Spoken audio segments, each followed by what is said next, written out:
So I just fed my cat and I decided to sit down and do my makeup. So first I put on my wig, girl, and a headband to sort of keep the hair out of my way. And then I put on some lip gloss because my lips were screaming for some moisture. You can use whatever lip gloss or lip balm you want, just something that will add a bit of moisture. If I'm doing my makeup, I'm tending not to use something that's super sticky because I'm going to put on a lip product when I'm done with the rest of my makeup. So important to moisturize, so that is what I'm doing right now. I already washed my face and got some moisturizer in my wig. So just going ahead and rubbing that in on my face and on my wig. Next step for me is I usually will do my eye makeup. I used to do my foundation first, but recently I've been doing my eye makeup first for some reason. So right now I am putting on eye primer. You don't need to use eye primer, but I enjoy it because I feel like it neutralizes the color on my lid, or the color of my lid, and it also helps the eyeshadow to adhere as well as to last a little bit longer on the eye. Supposedly. You don't have to use it. It's not that serious. I go ahead and buff that in or blend it in so that it's a bit smoother. Some people will set their primer. I don't. Now I'm picking up a palette by Sigma, and it is their Warm Neutrals palette. This is the kind of palette I will do if I just kind of want a simple sort of eye look, nothing too dramatic, just some nice warm colors, which I tend to prefer. Usually I will do a shimmery color on the lid, and then later I will add a deeper matte color in order to provide a bit more depth to the eye look. Right now I am starting on the other eye. Some people will do all of their eye look on one eye first and then move on to the second. I like to kind of jump back and forth, mainly because I'm not convinced that I will recreate the same thing. So it's a bit more likely if I am putting like one color on lid 1, then to lid 2, and then the next color on lid 1, then to lid 2, and so on and so on and so forth. Now, I am by no means any sort of makeup artist or anything at all, girl. So this is just how I do my makeup. Sometimes it's a bit more soft and neutral and natural like this, or sometimes it gets super dramatic with some wing liner, some lashes, but we don't have time for that or the patience. Now I am using a deeper color, a deeper matte color, to add some depth to the look. I tend to like to have a little bit of that to add when I'm doing a shimmery lid. I just feel like it adds a little bit more something to it. The nice thing about the Sigma palettes is that they come with a brush. So that's actually the brush that I'm using. I have a plethora of makeup brushes, too many, but this is super simple, especially if you don't have a ton of eyeshadow palettes or a ton of brushes.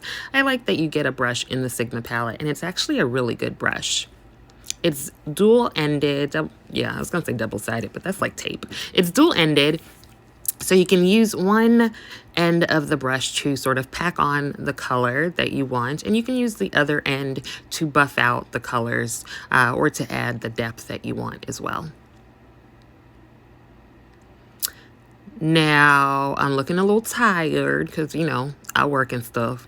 So right now I am putting on a bit of eye cream. You can use whatever eye cream you want. I just like to have a bit more moisture there. As you know, when you get up in age, girl, you have like wrinkles going on and you have like dry skin. So we just want to, you know, zhuzh that up a little bit. Now I am putting on primer that my foundation will go on top of. So The debate is still, or the jury is still out on whether or not primer actually does anything, but, you know, maybe it does. So that's why I use it.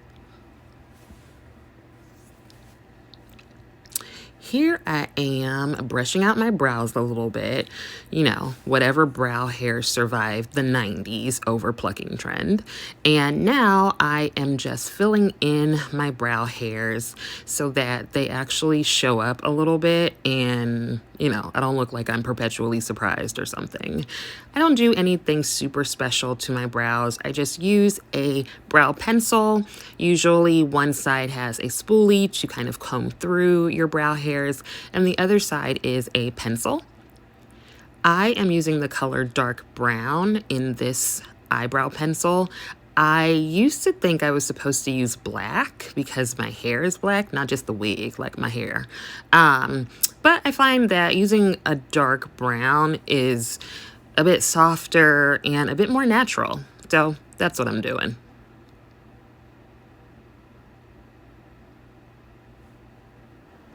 The next step for me is to go on to my base products. I usually will put my concealer down first and then I will go on to my foundation.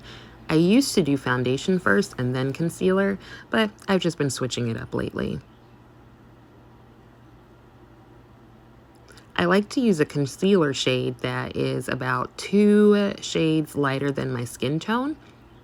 I do that because I want to bring a little bit more brightness to my skin as well as sort of like some highlight to it. Then I do a little dance to the music in my head as I wait for the concealer to dry down a little bit. What I've learned is that if you let your concealer sit, it can give you a bit more coverage and more opacity. Now I'm blending it out with a $7 beauty sponge. I dampened the sponge before I sat down and started my makeup, and now I'm just using it to blend the concealer into my skin. Blend, blend, blend, and once you think you're done blending, blend some more.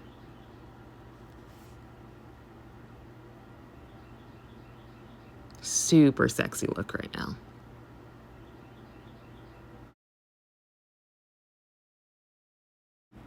Now let's move on to foundation. I am using the Nars Radiant Foundation, but another good one is that NYX Born to Glow. I think it's like $9. Save your money, use NYX. Shaking up the foundation as I shake myself as well, and I am pumping a bit of that foundation, that's me pumping a little bit extra, onto a palette. Now I am using that same beauty sponge to blend out my foundation. I'm just picking it up on the back of the sponge and placing it on my face and using that sponge to blend, blend, blend.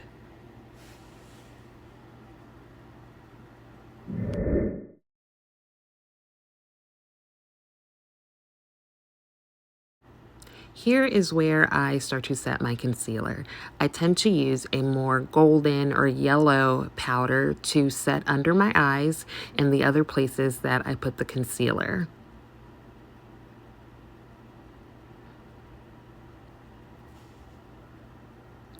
I think there's a difference.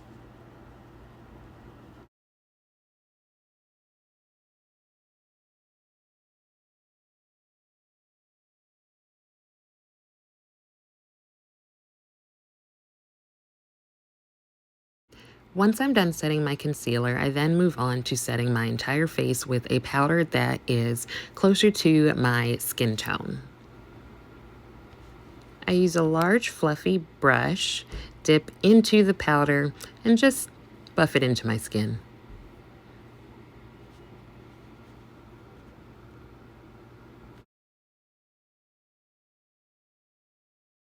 So you could stop there, but why? I am going to add some bronzer. I am taking the bronzing powder on a fluffy brush, not as fluffy as the powder brush, and I am just placing that bronzer on the areas of my face where shadows would be created if I were out in the sun.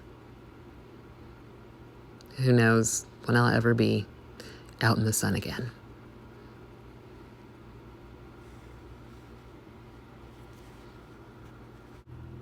I usually then choose a blush. Here I am using a blush duo from Cover FX in Spiced Cinnamon, and I tend to tap into both colors because I like to. Apply to the cheeks.